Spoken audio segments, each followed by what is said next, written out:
Hello, everyone. We're glad you are able to join us for this mini service. My name is Jean Nelson.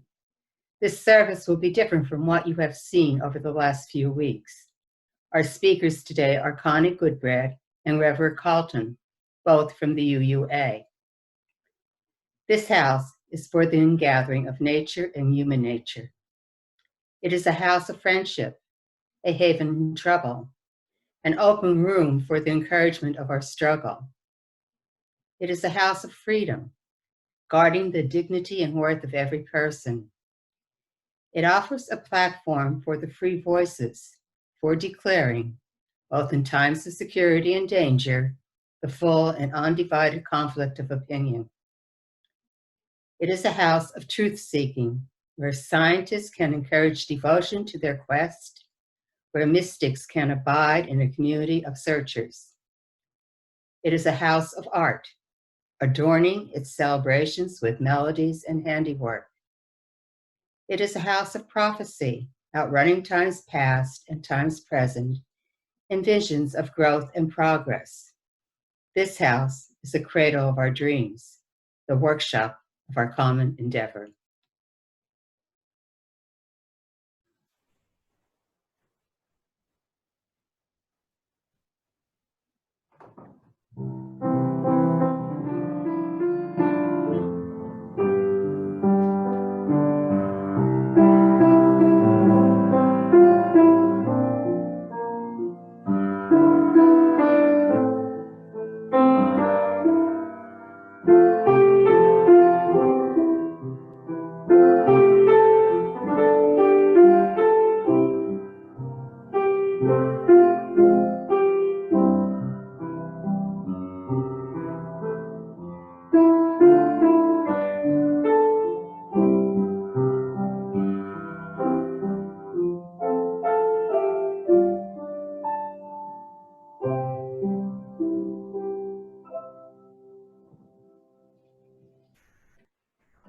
My special music today will be a song called With My Own Two Hands by Ben Harper.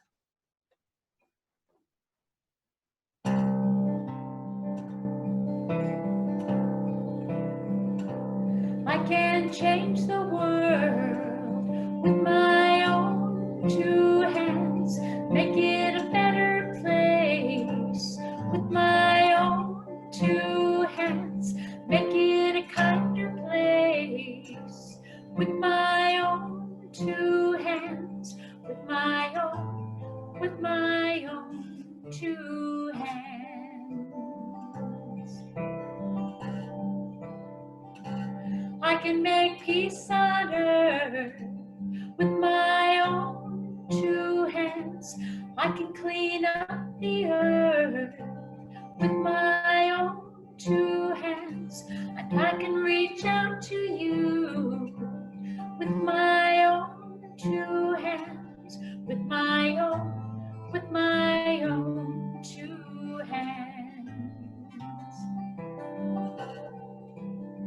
I'm gonna make it a brighter place with my own two hands. I'm gonna make it a safer place with my own two hands. I'm gonna help the human race with my own two hands, with my own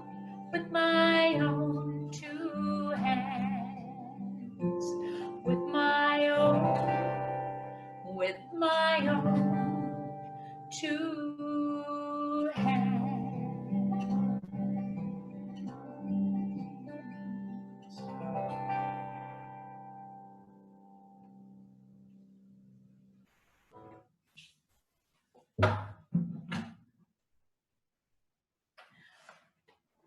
The offering for the welfare and the work of this church will now be given and received. Please go to our website, uutarpon.org, and click on the donate button. Or please send your check to 57 Reed Street. The entire address is there on the screen.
Our message of the day is now with Connie Goodbread and Reverend Carlton.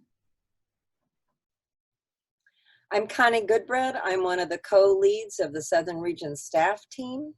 I live in Palm Harbor, Florida, which is part of the Tampa Bay area. And I'm Reverend Carlton E. Smith. I live in Holly Springs, Mississippi, and I am also a member of the Southern Region team of our Unitarian Universalist Association. The title of our sermon today is When Hope is Hard to Find. And Connie and I are doing this together as a kind of dialogical sermon because we believe that God and Spirit lives inside of our conversations with one another. With hope for a bright future, I come in trust. With love in my heart for all of creation, I come in humility.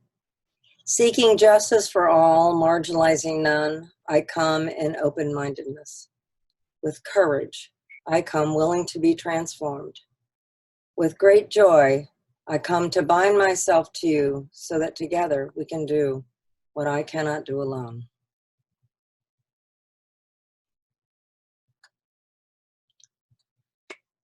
We're living in some pretty traumatic times, and trauma is remembered inside of our bodies, inside of our souls, inside of our minds. And so there are times when the trauma that we are witnessing, watching others live through, or even experiencing ourselves, it's going on right at this moment, affects us in a way that we can't even fathom why it's happening for us the way it's happening. So we'll bring up other things that have happened to us in our past. In those moments, I just wonder if we as Unitarian Universalists can come to what's at the center of Unitarian Universalism that will sustain us through this time and help us to come out on the other side with something that is different, maybe better. In the Southern Region, we've done several leadership experiences. We've been doing them for a long time, and we grounded much of our work in the 5 Smooth Stones of Liberal Religion, which was an essay that was written by James Luther Adams. Because Carlton and I and everybody else on our team like to simplify everything that we do down to the very essence of why we're doing everything, we came to the 5 values that were present in the covenant that I read: hope, love, justice, courage, and joy.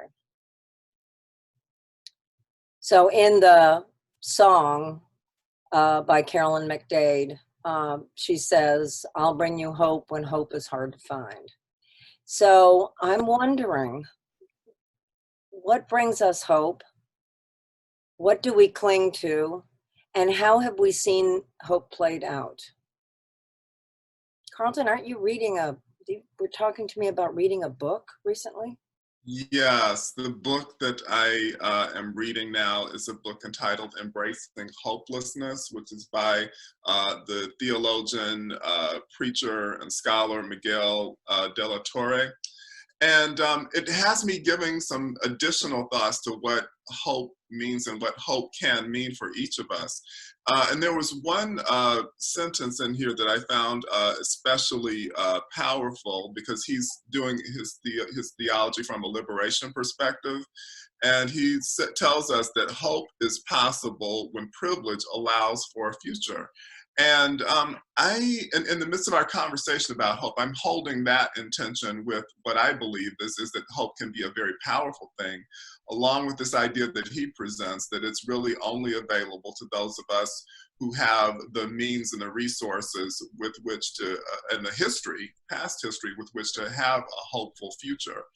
So as we're going through this COVID-19 pandemic, I can't help but think about the many people who are without housing and how they might be experiencing this event much differently than those of us who are able to work from home, those of us who continue to have employment, those of us whose health isn't particularly at risk, and have experiences of hopelessness that we can draw from our own personal histories as well as those of the people who've gone before us.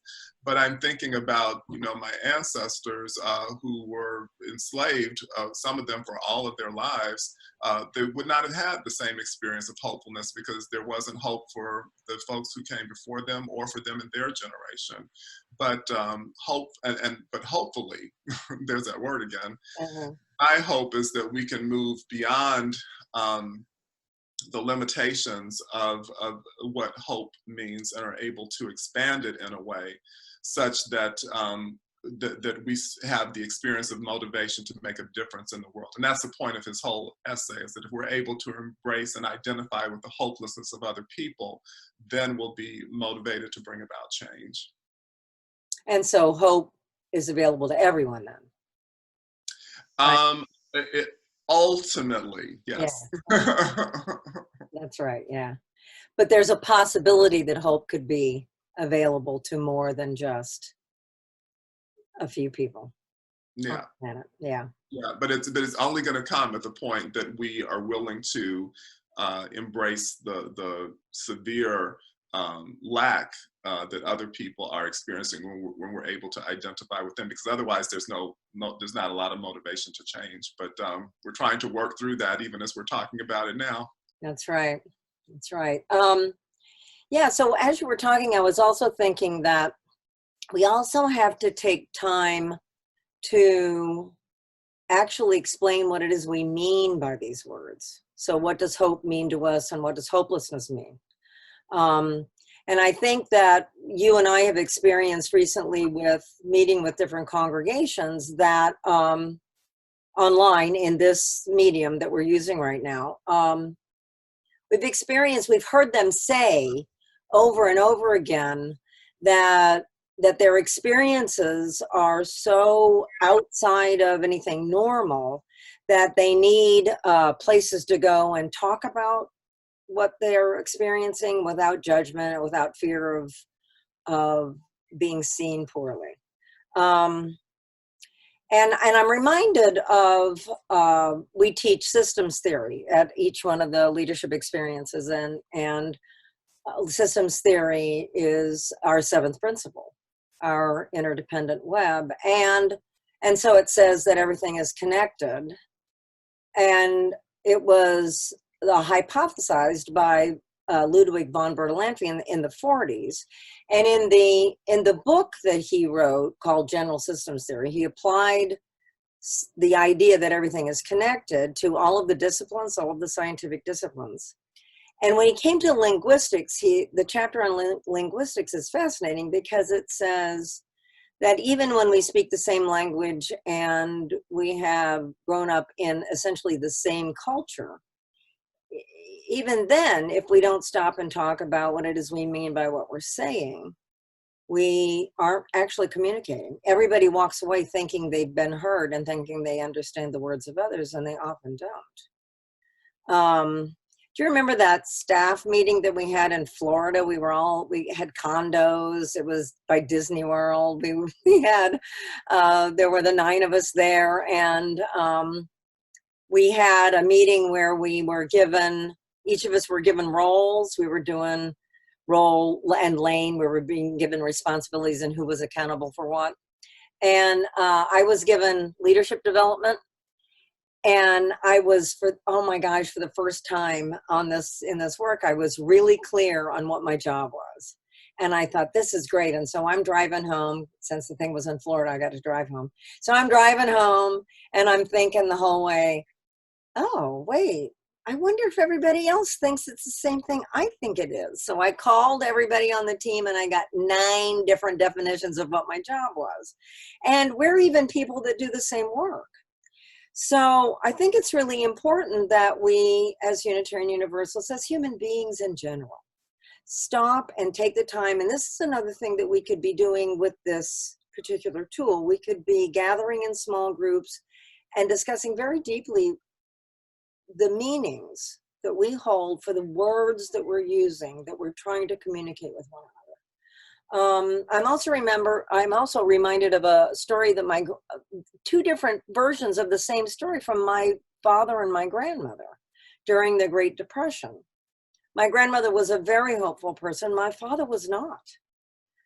She grew up in abject poverty. He did not. They were dirt farmers. They were itinerant farm workers. They had nothing. And she got married just before the Depression hit.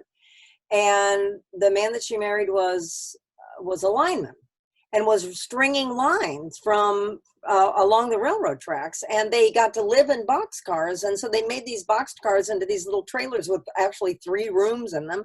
She thought it was the best thing ever. They'd get together at night and they'd all have a bonfire and they'd sing and they'd play music and everybody danced. And she remembers the Great Depression from that standpoint, that it was like her own awakening and breaking out of the poverty that she grew up in.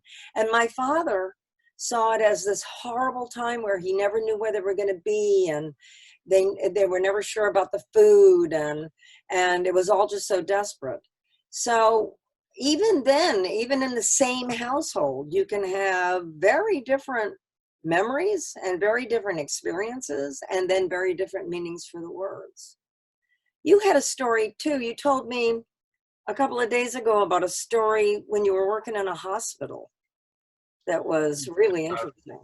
Yes, along that same line about not knowing what people actually are needing and finding definitions for hope that are difficult. I came across a patient in my training to become a minister. This is actually a few decades ago now.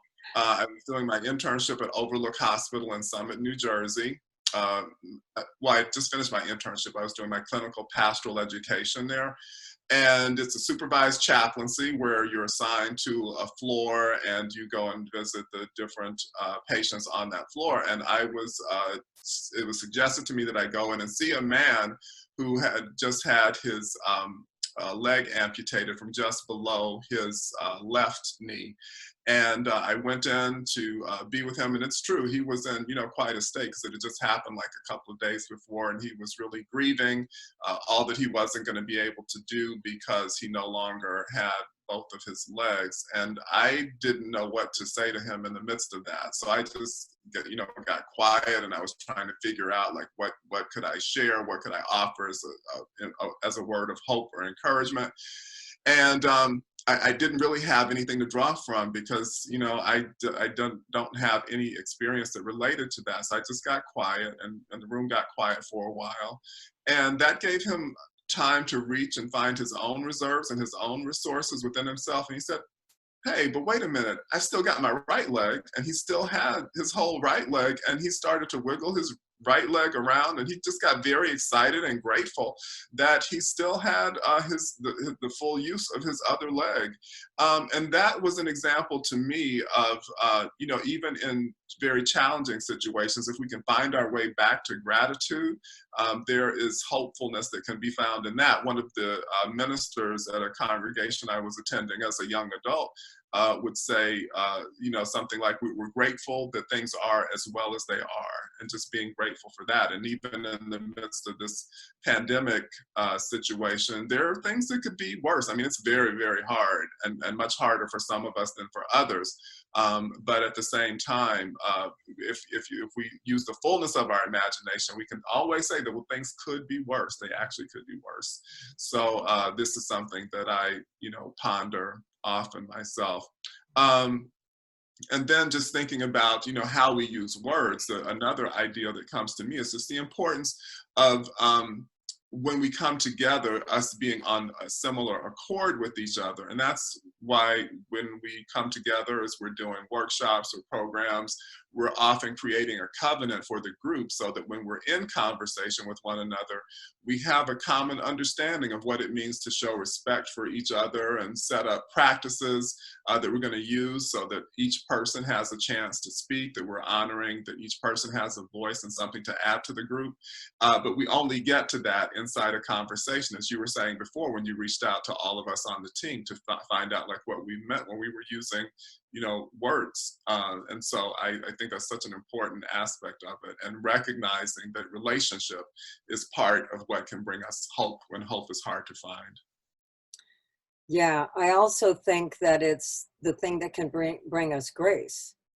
Mm, So, how much forgiveness is in our system?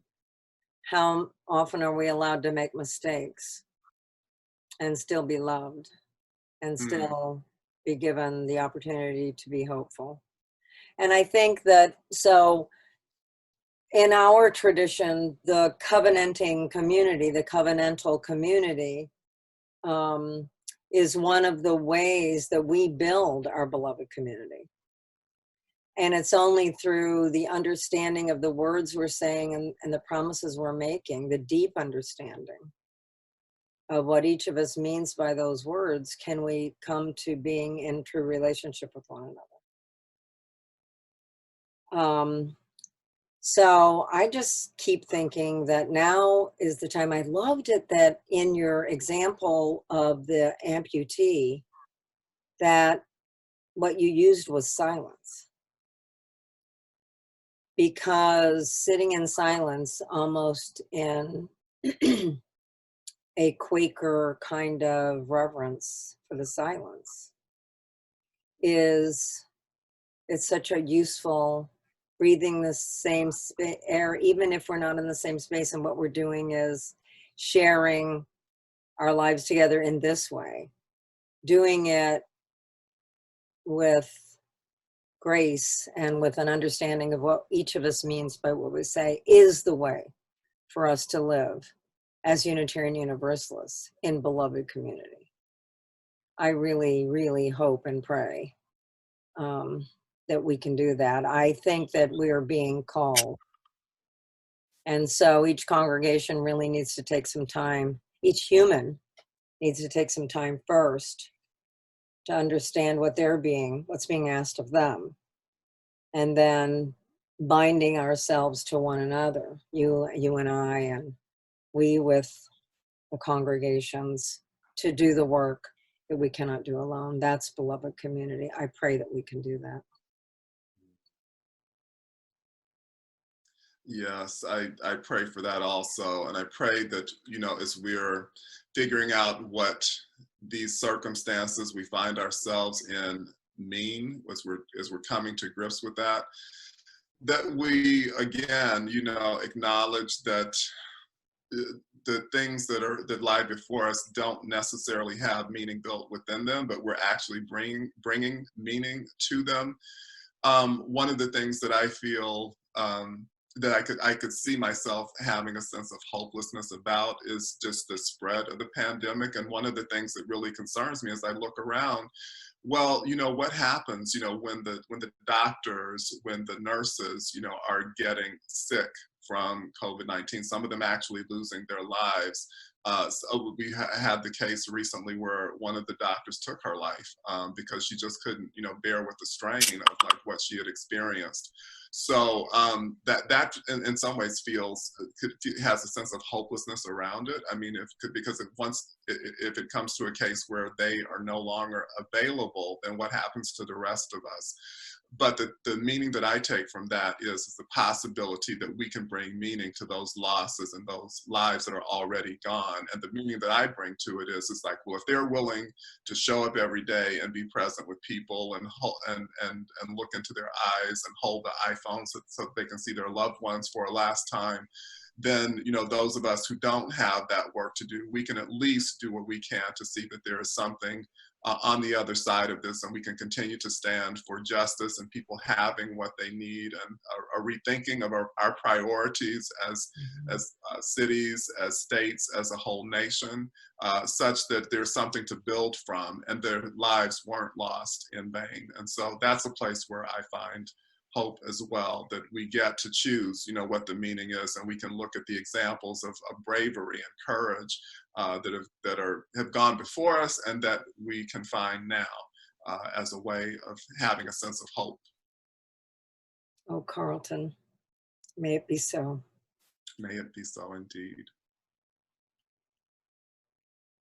We'll now have our last hymn. Come sing a song with me.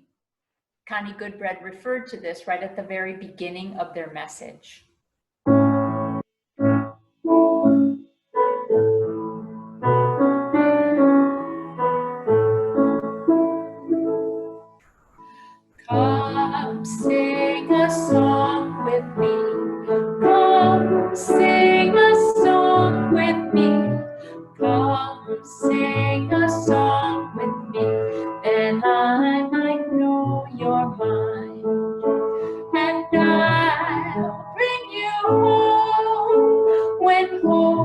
is hard to find. And I'll bring a song of love and a rose in the winter time. Come dream a dream with me. Come dream a dream with me. Come dream a dream with me. Come dream a dream with me, that I might know you're mine. And I'll bring you home when hope is hard to find. And I'll bring a song of love and a rose in the winter time. Come walk in rain with me. Come walk in rain with me. Come walk in rain with me. Come walk in rain with me, that I might know you're mine. And I'll bring you home when hope is hard to find. And I'll bring a song of love and a rose in the winter time. Jean will now extinguish our chalice and then give us some closing words.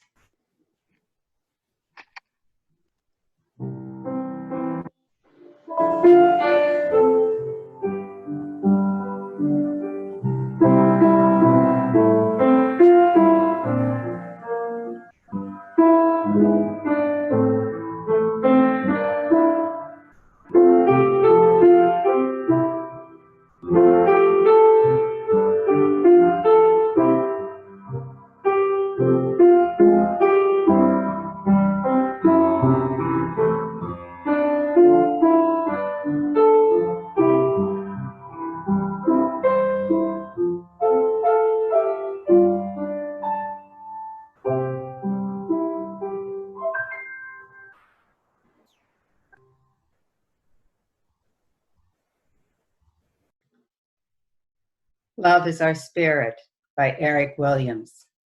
Love is the spirit of this church. May the songs we sing celebrate this love. May the lives we lead embody this spirit. May you all go forth in peace. Following our announcements, remember to check the e-news and the website calendar for times for our virtual events. And enjoy this day.